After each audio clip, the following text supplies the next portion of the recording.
বিশ্বকাপের ইতিহাসে বিতর্ক নতুন কিছু নয়, কিন্তু এবার যে অভিযোগ উঠেছে তা যেন আগের সব বিতর্ককেও ছাড়িয়ে গেছে অনেক দূর। আর্জেন্টিনা ও মিশরের রোমাঞ্চকর ম্যাচ শেষ হওয়ার পর এখন ফুটবল বিশ্বের সবচেয়ে আলোচিত প্রশ্ন, এটি কি শুধুই একটি নাটকীয় প্রত্যাবর্তনের গল্প, নাকি এর আড়ালে ছিল রেফারিং ও ভিএআর এর বিতর্কিত সিদ্ধান্ত।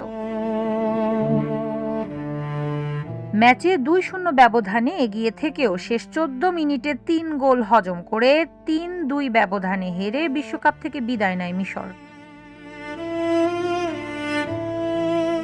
আর এরপর থেকেই সামাজিক যোগাযোগ মাধ্যমে ছড়িয়ে পড়ে একটি অভিযোগ, এটি ছিল আর্জেন্টিনা বনাম মিশর নয়, বরং ফিফা বনাম মিশর। অনেকের ভাষ্য, মুসলিম দেশ হওয়ায় নাকি মিশরকে পরিকল্পিতভাবেই হারিয়েছে ফিফা।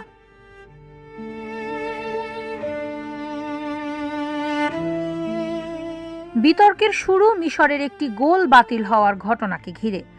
মোস্তফা জিকোর দুর্দান্ত কাউন্টার অ্যাটাক থেকে করা গোলটি প্রথমে বৈধ ধরা হলেও পরে ভিআর এর সহায়তায় বাতিল করে দেন ফরাসি রেফারি ফ্রাঁসোয়া লেতেস্কিয়ে।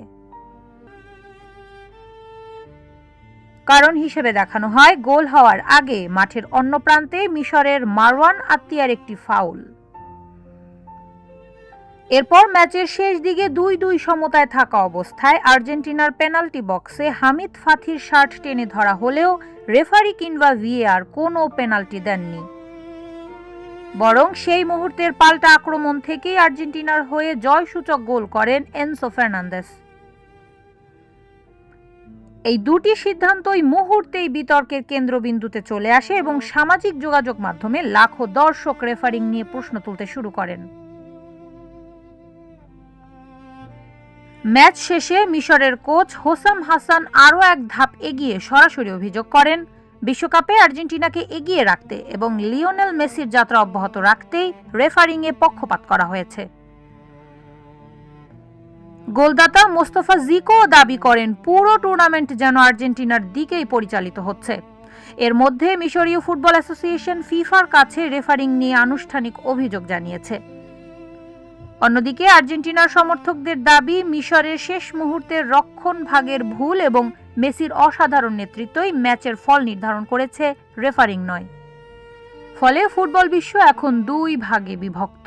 তবে একটি বিষয় মনে রাখা জরুরি, এ পর্যন্ত ফিফা কোনো কারচুপির অভিযোগ স্বীকার করেননি এবং স্বাধীনভাবে এমন অভিযোগ প্রমাণিতও হয়নি।